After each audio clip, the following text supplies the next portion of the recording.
The debate so far today has been contaminated by so many claims that are contrafactual. In other words, the facts are clear, but the conversation in this place is ignoring them. For instance, the claim is made that shipping bitumen is safer in a pipeline. The opposite is true. When you ask about the safety of pipelines versus trains, the critical question is, what product are you shipping? If you are shipping Bakken shale that blew up in Lac Mégantic, it's clear it should not be on a train. But solid bitumen can only be put in a pipeline once you make it more dangerous by adding diluent, which doubles the shipment times to get it to be made in a substance that can flow. So diluted bitumen in a pipeline, once spills, can't be cleaned up. But solid bitumen on a train is the safest way to move solid bitumen. So that's the first non-fact. The second non-fact is that diluted bitumen can be cleaned up. The member for Skeena-Bulkley Valley already mentioned this, but let me point out two incontrovertible scientific studies that were ignored by the National Energy Board. I intervened in the National Energy Board product, Madam Speaker. The process was flawed from the get-go by lack of procedural fairness, the abuse of the rights of interveners in that process, and the courts will rule on that.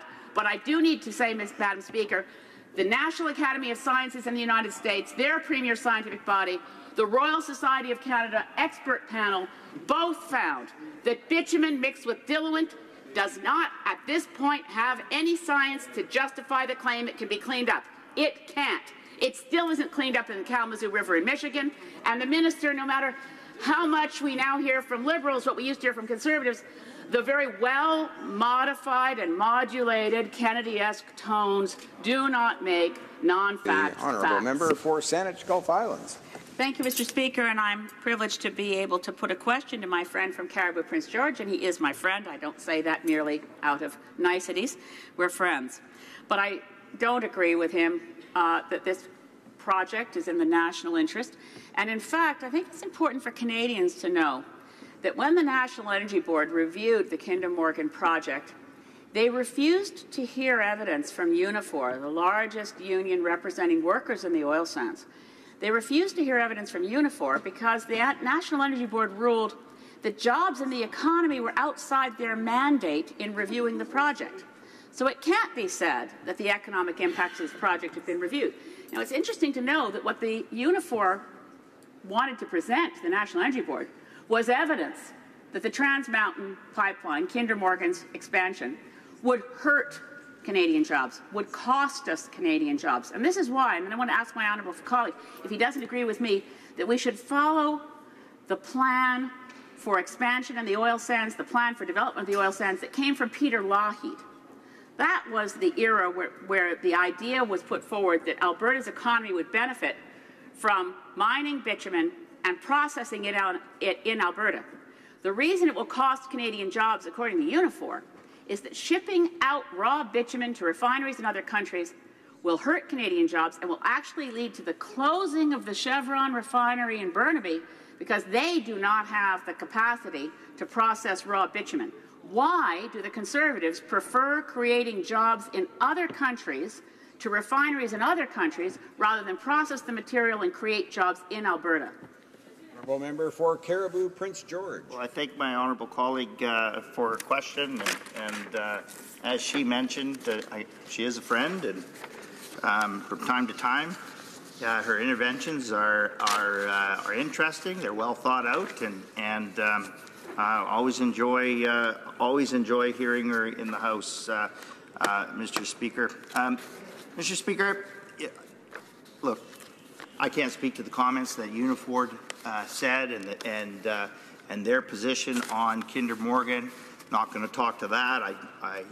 I woefully and vehemently dispute our honourable colleague's assertion that we're all about shipping jobs overseas. The Conservatives are all about shipping jobs overseas and closures and whatever that question was insinuating, Mr. Speaker.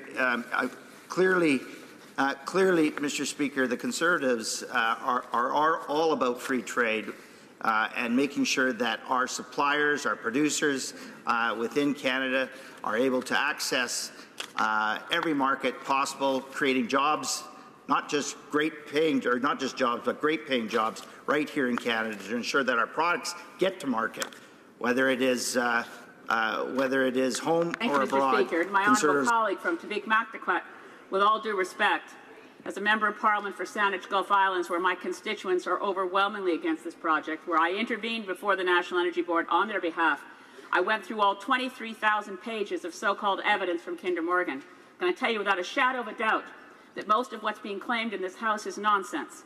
There was no rigorous review. There was no rigorous science. And what science exists was rejected by the National Energy Board as coming too late in the process and therefore unfair to Kinder Morgan to accept the overwhelming evidence that bitumen mixed with diluent cannot be cleaned up. So having a wonderful so-called world-class oil spill response program is a nonsense when there is no technology known by science, including Canada's premier scientific academy, the Royal Society of Canada, to deal with a substance that separates in a marine environment the bitumen sinking, the volatile diluents, which include benzene, which is cancer-causing, entering the atmosphere. We literally have no technology to clean this stuff up. So my question to my honourable friend from New Brunswick is, would he be willing, and would the federal government and the federal Liberals be willing to wait so that a decent, rigorous environmental review can be done by the government of British Columbia? The honourable member for Tavik-Maktaquat. Well, I thank my honourable colleague for her question, and I completely 100% respect her concerns. And I think what's important about the environment we have here in this House is we have a centre here where we can have robust discussions about a variety of topics, recognizing that we're not always going to completely 100% agree with each other's opinions. And I don't completely agree with my honourable colleague's opinions, and the reason why is because we have done our due diligence. We have recognized the potential of this project, given its merits. We have taken into consideration the effects on Indigenous communities. We have consulted with Indigenous communities. We have consulted with the people of British Columbia. And the National Energy Board has done their due diligence. They've approved this project, and I think it's our responsibility to respect that decision and recognize the economic potential that we could have from this project while taking into consideration the effects on the environment and the communities in that area. And I'm really proud to say that I'm part of a government that's taken those into consideration. You know, I sit on the Natural Resources Committee with one of her honourable, honourable colleagues from both sides of the House, and we've had robust discussions over the last year about the process, about consulting with Canadians and Indigenous communities. And I'm happy to say that I think that within our committee, we've come to a lot of general agreements across party lines. And I think that that really speaks not only to the strength of this government and our approach, but also to the strength of committees. Thank you, Mr.